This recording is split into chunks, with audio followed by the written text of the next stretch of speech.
page? Yo, share from the page. Yeah, this is like a mage, magician, dropping into spells, spelling a vision. This could be your mission, to share this video real quick. It's getting super down, I'm gonna share it. I just saw myself go live on the computer, so I guess I'll share it from this dude's computadora. Feeling like you might have to snore. Hit the share button. Sharing the video. Yeah, sharing now in public. Can we run this? Say hello to Ryan Fontana, he just joined, but he's right here. Yeah, have no fear, no jeer. Welcome to a download of many year. We in Los Angeles. On the couch. Sitting on the couch at the Brojo. We getting those hearts though. Let us know if you're feeling it and you like the flow. It's cool, but we're not attached though. It's like a camera. Take a picture, the integration's like Alhambra. It could go away real quick, and that's cool. Titan. It's cool, like we Titans hanging out with Zeus and getting lightning, throwing off the top of Mount Olympus. Hear this. Can you hear this? Don't sneer this. Don't smear this. It's like a clear mirror. Have no fear. It's coming in through the heat. We shining like a third eye. Shining like a third eye. No cry, no sky. This is super bright eye. You can see through all the BS. Follow the truth. Drum beat. Trust in your chest like a drum beat. It's beating. Your heart is so neat, and it's needing you to listen to its intuitive messages. Can you feel the massaging kiss?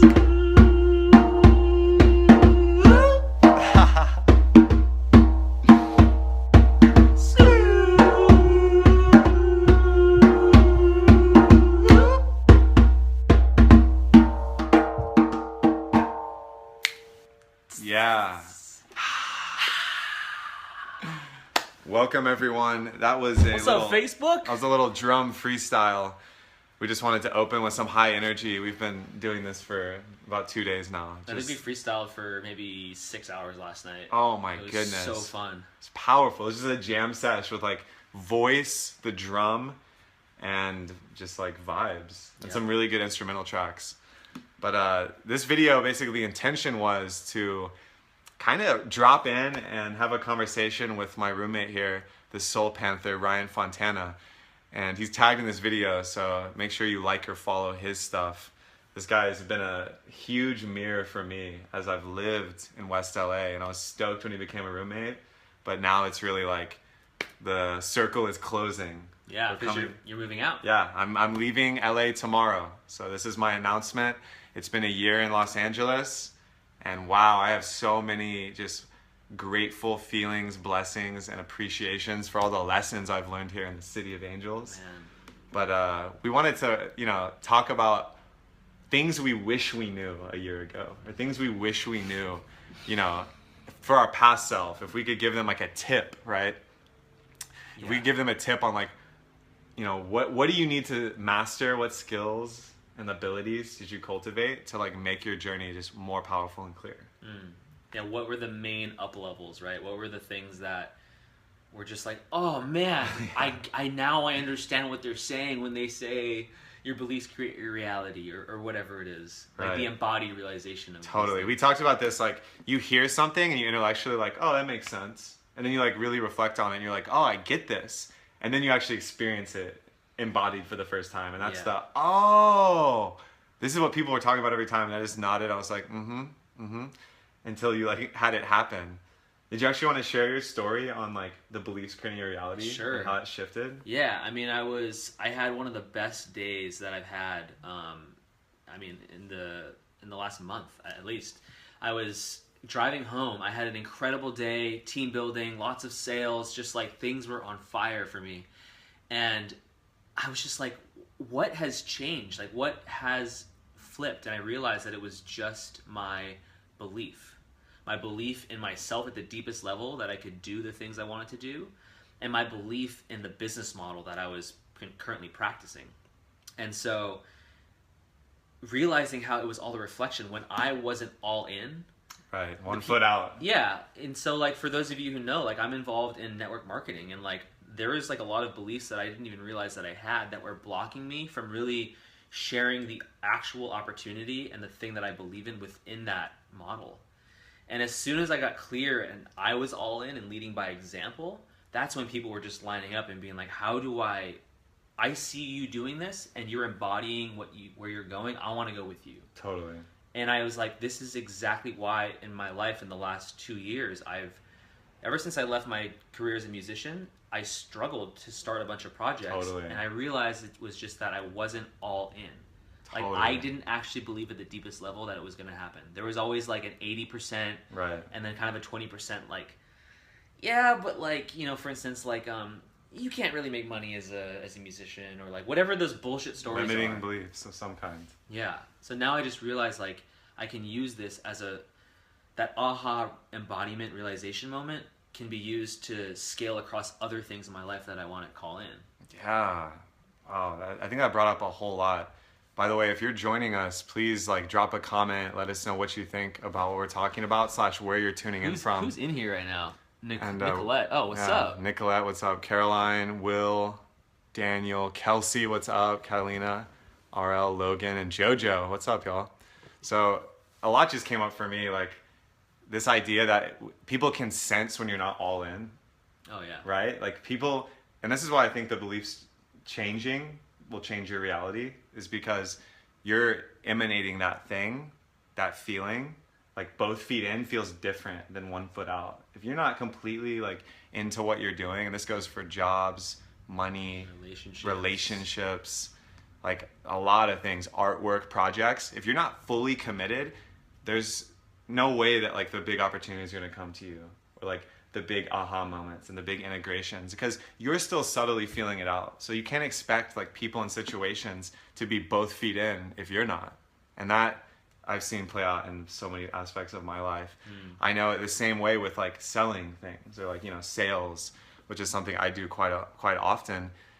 If I don't believe in something, a product, service, whatever it is, there's no way I can like embody myself and feel aligned and good giving it to someone else unless I believe in it. And so I noticed that's kind of blocked me from just kind of white knuckling and mentally forcing things where it's like, well, I got to do this, just make it happen. When I only had 1 foot in because I wasn't actually committed to it.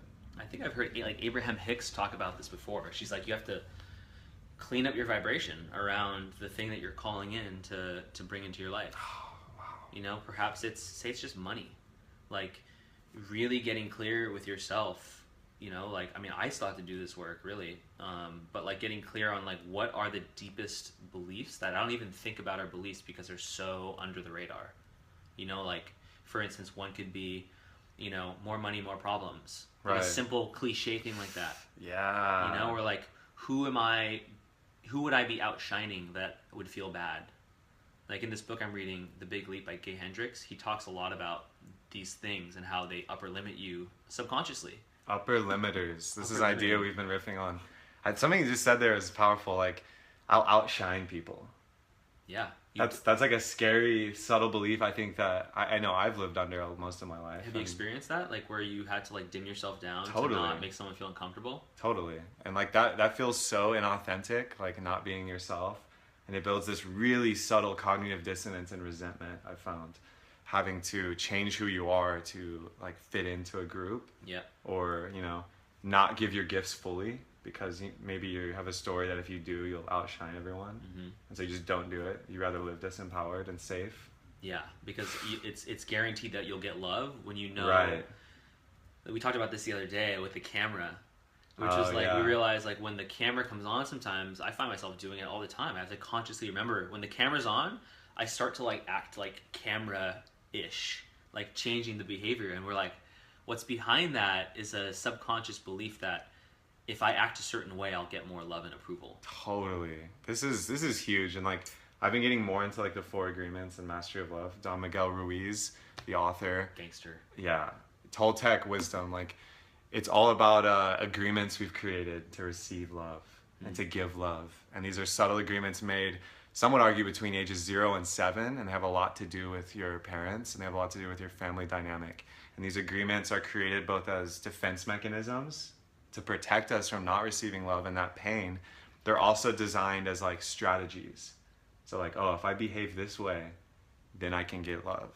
And we were piecing this apart with like Instagram stories or even like Facebook Live. Like once we hit record, this other aspect like can appear, right? I've seen it in others and I've seen it myself of like a subtle shift happening, maybe like performance mode, I might name it, or Totally. you know, if I act this way, if I make people laugh and like connect with me in a certain way, then I can receive love in the form of likes, comments, and shares, or you know, whatever. Like it's genius. I mean, Facebook really has tapped into an incredible system of social proofing. It is like a drug they found, right? When you get likes and dopamine. Totally. But what's interesting is it really does kind of tap into that. It rewards people for things that are adding value to others, and so if you didn't have the like button, you might not know like what people are responding to that you make or not. And it's kind of good that, you know, say the racist person on Facebook just gets no love for his posts or whatever, and that the people who are inspiring are getting a lot of energy moving their way. It's like a voting kind of system. Yeah. To promote value producing content. Totally. But here's where it gets tricky is that most of us we don't live in an unconditionally loving world. We were raised, you know, we're evolving as a species, but like a lot of us were raised in systems that were like, this is the right way and this is the wrong way. And if you go against what I believe is the right way, I'm going to pull my love away from you. I'm going to withhold love. Right. And that's like one of the original traumas is the first time you experience the withholding of love. Right. And then you make a distinction in that moment when you're 4 or 3 years old. I am only loved when I act this way, so let me never feel that pain again. Let me create my entire life around, maybe you were told you were stupid when you were 5 because you forgot your shoes at home. You make a distinction, I'm never going to feel stupid again, so you spend your whole life trying to prove that you're not stupid. Right. But here's the thing, is you always feel like you're stupid, or people are thinking that you're stupid. Right. Even when they're not, like you're seeing the world through that lens. Totally. And so you've created a whole defense and reality around that, which is like, wow, it's painful, especially uncovering this in your adult life, your early adult life. I think many people, what was he saying in the Big Leap last night? Or he was saying like there's like 4 different layers of core beliefs, and like you might just uncover one, you know, during your awakening or whatever, and be like, oh wow, this is crazy, but like there's a lot in there. Yeah. Like this like kind of psychological machinery that we inherit to protect us. We have like systems to protect our bodies. We also have like systems to protect our psyches, and like these like beliefs about how to avoid the situation where love is withheld from you, and how this plays out again and again, maybe the most profoundly in romantic relationships. When was the first time you remember having love withheld from you? Oh, wow. Before you said that, I was literally thinking this. I must have been 3. It was when my brother was being born. It was the first time I noticed my parents like paying more attention to something else. Yeah. It was like that feeling. And then I remember even then devising clever strategies to like get attention from the family now. That there's this new element taking my attention. That used to be mine. That's the first time, and I was 3.5.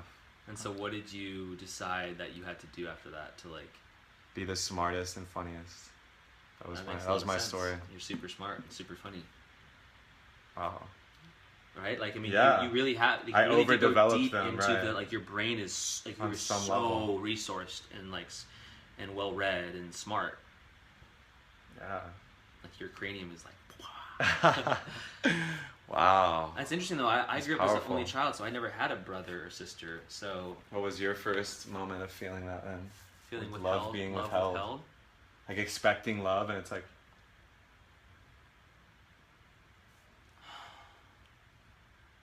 I don't remember, to be honest with you. I'm sure there was one as a child, but... Which one's coming up? Is something arising? I just remember, like...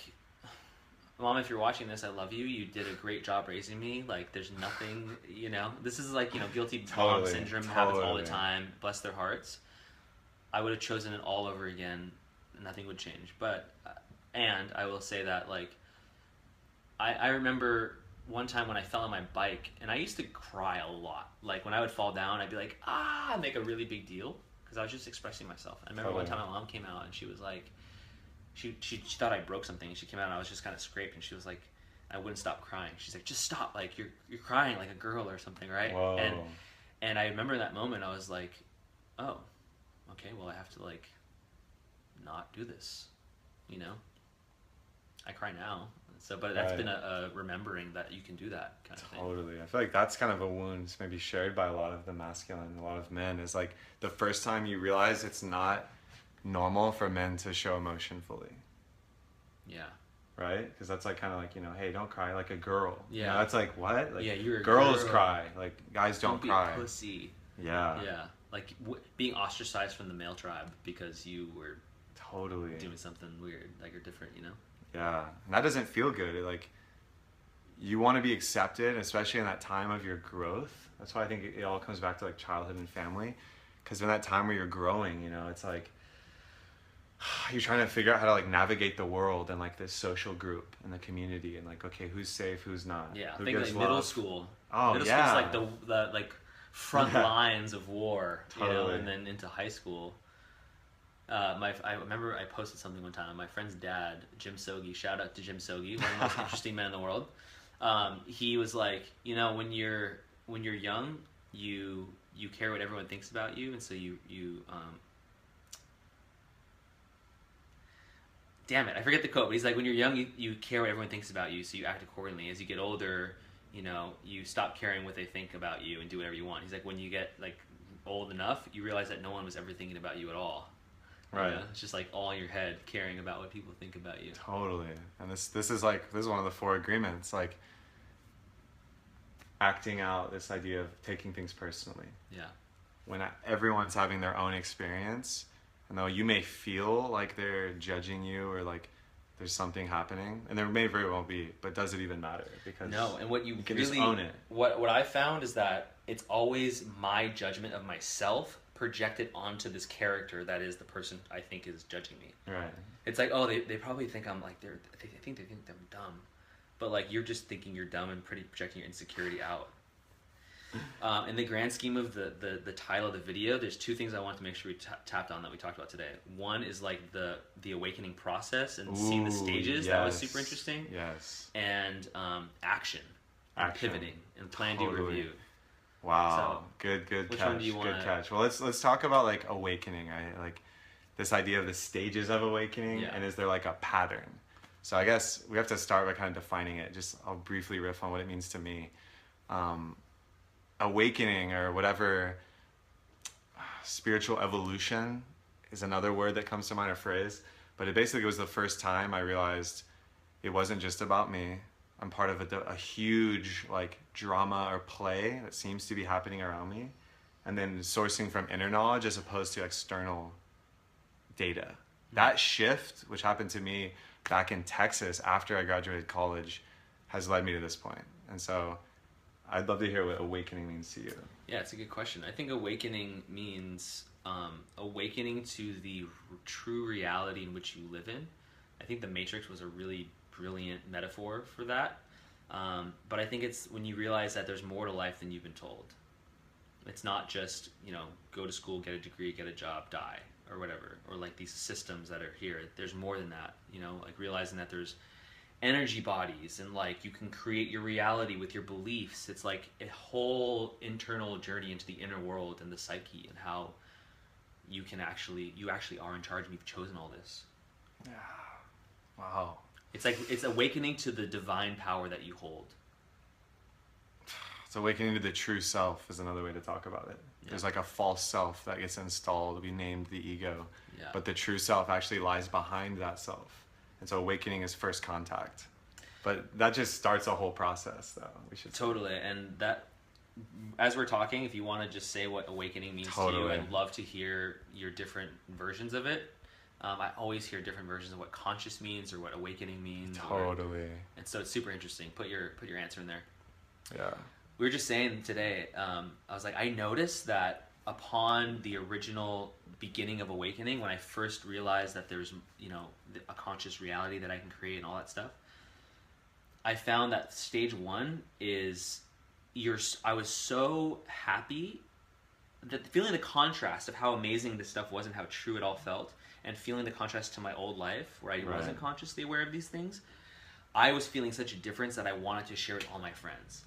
And that kicks us into this weird stage of kind of being that like the born again Christian, if you will. Totally, an evangelist. Yeah, where you're just like You should go Hey. all organic, or like Right. there's a right way and a wrong way, and you found the right way, and everyone that's doing the wrong way is like they just don't know, and they need to change for it to be like Right. for the world to be saved. The Messiah complex. The idea that we have to change the world, that the world Yes. is changing Totally. or saving, actually. Yeah. You know. Creating a victim creates a savior. So it like protects you actually from experiencing the true feeling by having to save the world, right? Or save other people. And I can totally relate, because once I started to get turned on to organic food and yoga and meditation were some of my main channels in the beginning, I went back to my family in Texas, and any Texas homies on there may have experienced this, Longhorns for sure. I was like, hey, we have to eat all organic now. Like, haven't you heard? Come on now. It tastes better. Come on. Come on. It tastes better, and it's healthier for you. So like, everybody do this. And they're just like, dude, like, what happened to you, man? You moved to California, and like, it's just this like evangelist defense comes up. It's like, I don't want to have this crammed down my throat. But you're doing it literally out of like what you feel like is a really good place. You're like so excited about it, and you're like, oh my God, share, and they're like, they don't receive. And so that's kind of a big first stage that we'd experienced, that we were talking about, was like, what happens when you first realize how important community is, or food, and like all these things, and sustainability, and like ecology, and all these things that like you become aware of and you want to tell people. There's kind of that first hump in the road of like, you got to get over yourself first and realize. Totally. Well, and I think as it progresses, right, like stage one is the realization and then wanting to fix things. And you end up projecting these things that, like, you say your mom or dad, they should be doing it differently. Like, and if they don't want to adopt it, like, you actually withhold love in some weird shape or form. And it's because it's resistance. The reason they don't want to adopt your belief is because you're pushing it at them. And the natural law of the universe with energy is like, if you're pushing against something, it's going to push back. Think about someone trying to hard sell you on something you don't want. You're like, dude, get out of here. You can't even hear what they're saying. But noticing as the journey's evolving, and I think as you become more along that path of realization, you come to a place ultimately where you realize it's all divine. Yeah, like it's complete already. You don't have to push anything. Yeah, that it serves a purpose. Like contrast and duality serves a great purpose, and that even in the horrible things is the beauty, because it creates the beautiful things. Like they're two sides of the same coin. So you really do start to embody this like universal, cosmic, divine intelligence that is unconditional love. You're like, I remember telling that to my parents. I was like, Mom, or Dad, like, yeah, you could probably eat better, but like, if you decide to eat that, or if you don't, just know I love you either way. Like, there's nothing I need for you to do to change for me to love you. Totally. And it's such a freeing thing. People want, like you said, and then they want parents, to change. Yeah. Tell them about your parents, like. Yeah. If Dad, if you're watching this, I remember coming home the first time to Texas and being like, organic food, and then everyone's just kind of like, let's go to Olive Garden. But now it's like, I know that organic cafe opened in Richmond, so Richmond on the up and up.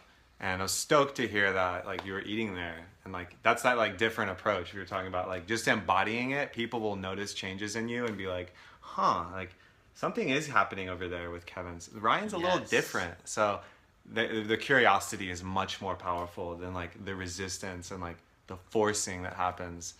It's like being the change. Exactly. And then that's magnetic to people because they see the embodied result, which actually brings us full circle to the other piece, which is action. Action. Yeah. This is probably the one thing that I wish I knew a year ago. This is it. I didn't realize until I came back from the Bulletproof Tony Robbins New York seminar.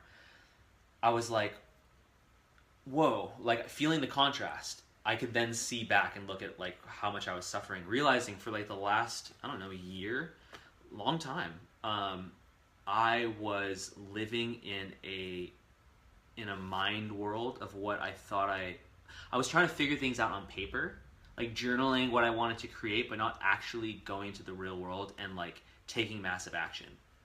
It was all like in here, and I felt so isolated and alone and kind of like just like kind of down around it, And as soon as I got in and started taking action, even though it wasn't exactly what I would picture in my head, I was in the real world doing real things with real people. and getting feedback in real time and then adjusting. Totally. And so we're saying like the most successful Feedback. people take action, find what's working and not working, and then pivot and then take more action. Right. Like conservation of momentum is what came to my mind just now. Like being extremely decisive and acting and getting the feedback and data from that to let your next action be planned and directed seems to be the most powerful way, as opposed to, as I have done as well, sitting in my head, sitting on the computer, writing like, oh, okay, what do I really want? What's the ideal? Like that's powerful, make no mistake, but staying there and like that feeling like I did something, like that was action in and of itself. Yeah, totally. Or talking about it with someone, right? Like your idea, totally, and feeling like you were actually doing it, and you feel like you're actually doing it. Yeah. And so there's something subtle there that until you go out in the world and act on a principle or idea or like, you know, a plan you made, I think that's good too.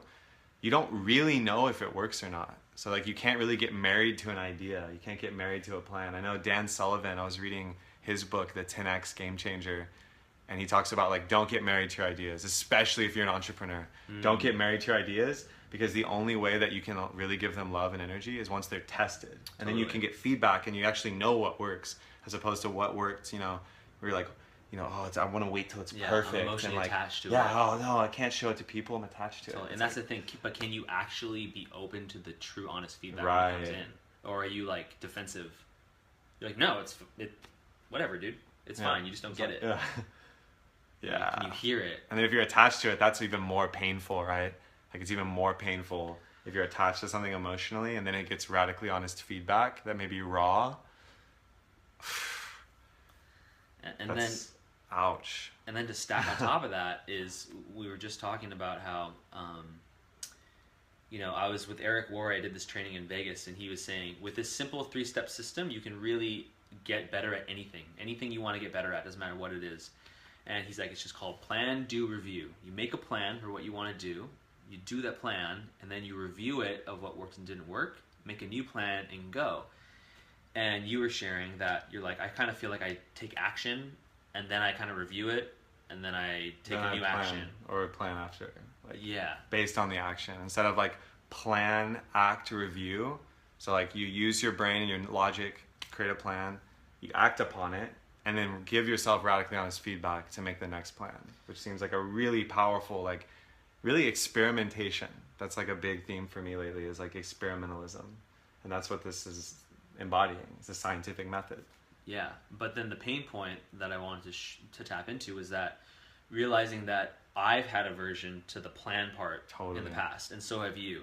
Yeah. It's almost like we enjoy this feeling, we connect on this idea that we enjoy this feeling of just being in flow state, just flowing. Like, I don't need to plan. Like, I'll just go off the cuff. Like, I'm so adaptable. Like, we're so adaptable and can chameleon into any situation that we could thrive in anything.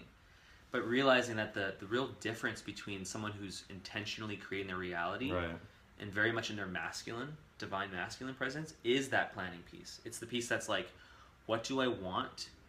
How can I best create that? And then going.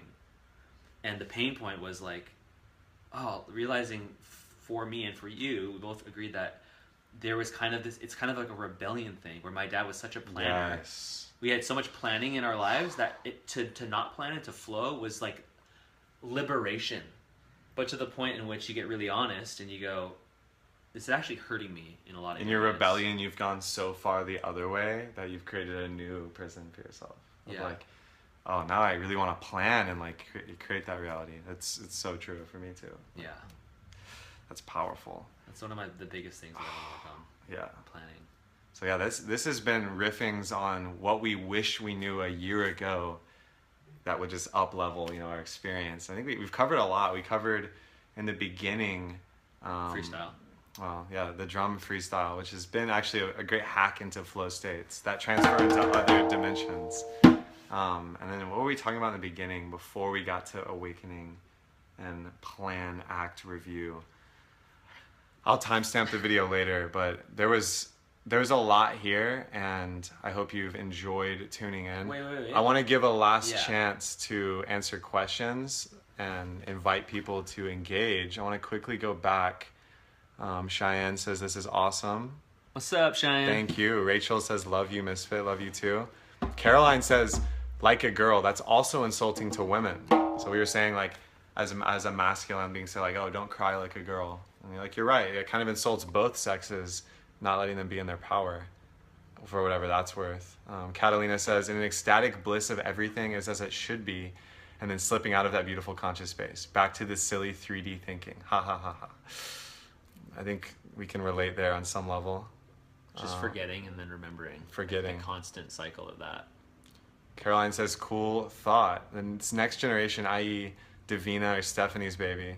All the babies to come may be the first generation to go through transformation without trauma. I love that idea.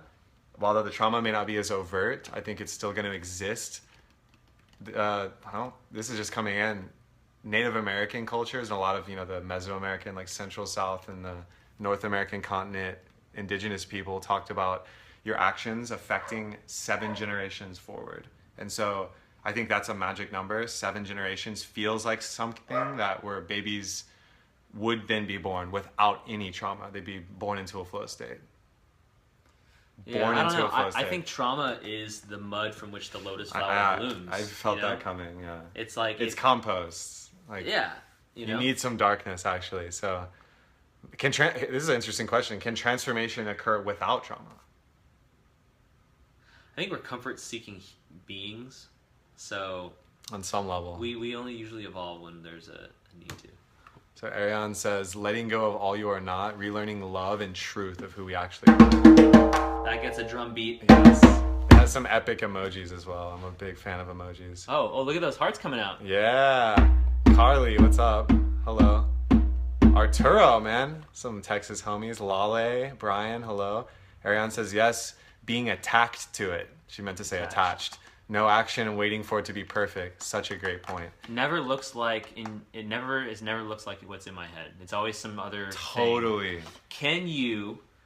Can you spot the opportunity when it shows itself in front of you if it looks different than what you thought it was going to be? Totally. And that's a big part about being unattached. And this is the idea of karma yoga, like in the Bhagavad Gita with Krishna, if you know any of that story. It's also the idea that we propound a lot in Mystic Misfit events, which is ask for what you want, don't be attached to getting it. And I would add on to that, don't be attached to it looking like anything you thought it was going to look like. And if you can spot that, being completely unattached and be like, I really want, financial abundance. And then opportunity shows up and you're like, you want to be in a pyramid scheme? Is it selling other pyramids? That's the only way I'll join a pyramid scheme. And so maybe, not waiting for it to be perfect is huge, acting, and also being able to recognize it. We've got Crystal, Kevin, Taylor, hello everyone, Michelle, hello love. Edwina, I wouldn't be who I am right now without trauma.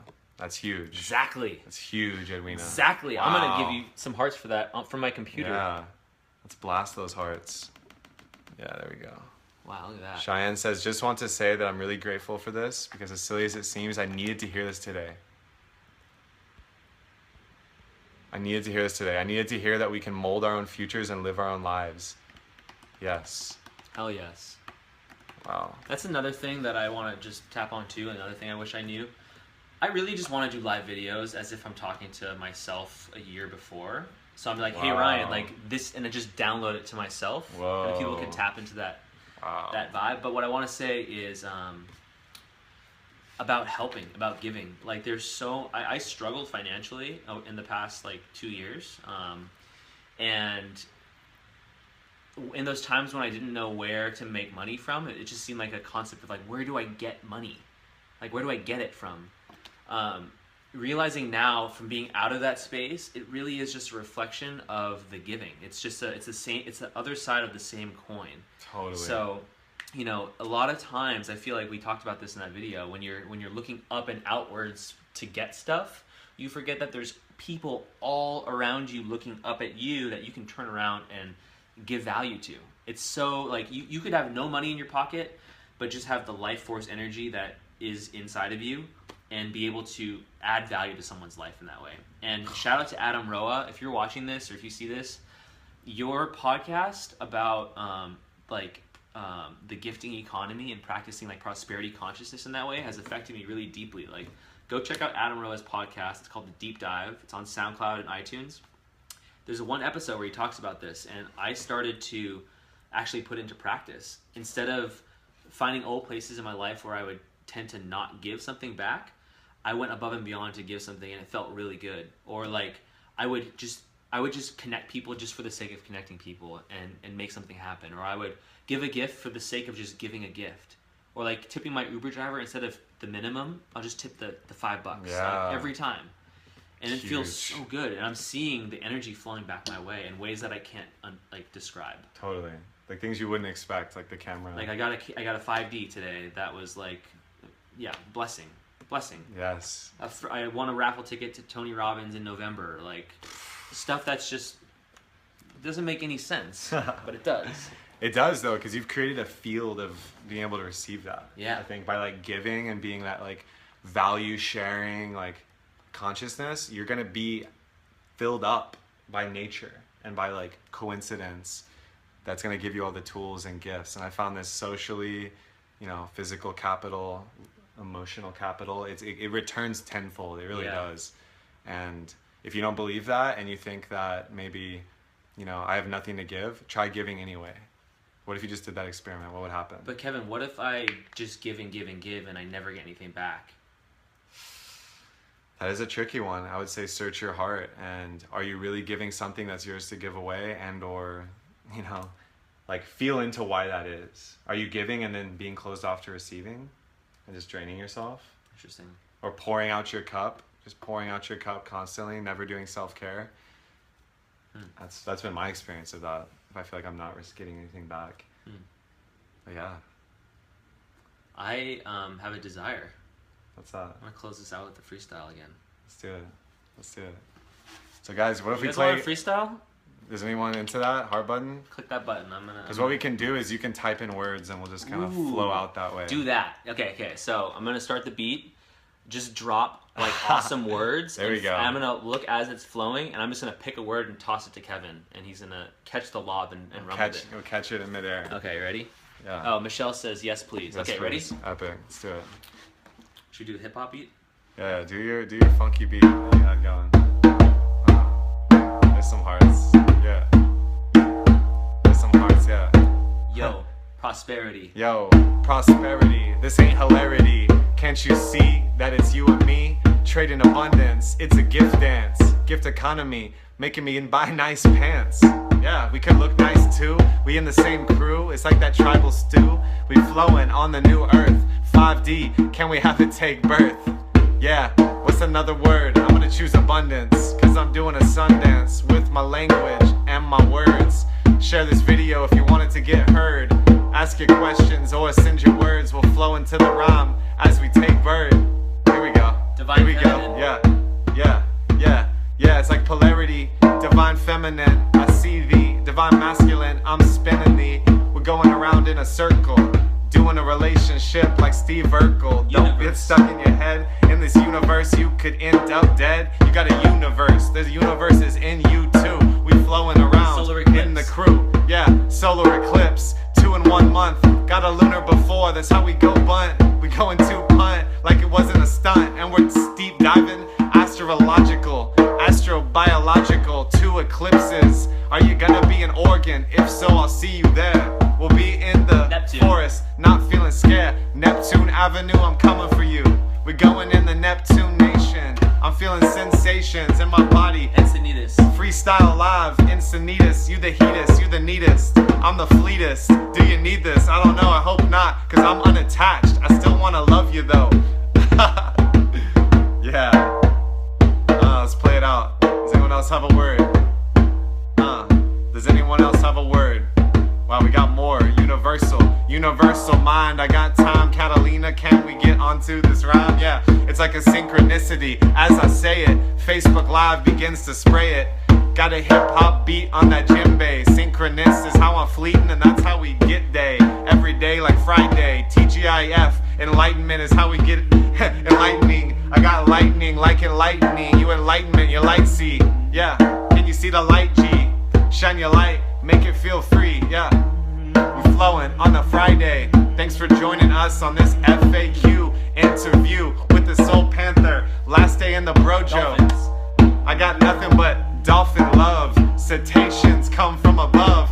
They got big third eyes. They looking through the ocean. Sending sonar with the motion of the sound of loving on the earth. Cheyenne says ideas, and I can try to see ya, cause I wanna feel freer. That's why good ideas are like so crucial, man. You need them in your ablution plan. This is revolution stand. We revolting on the old ways, coming up in the grow days, in the grown days like a old days. Got a third eye in the craze, and I'm coming back with a phase.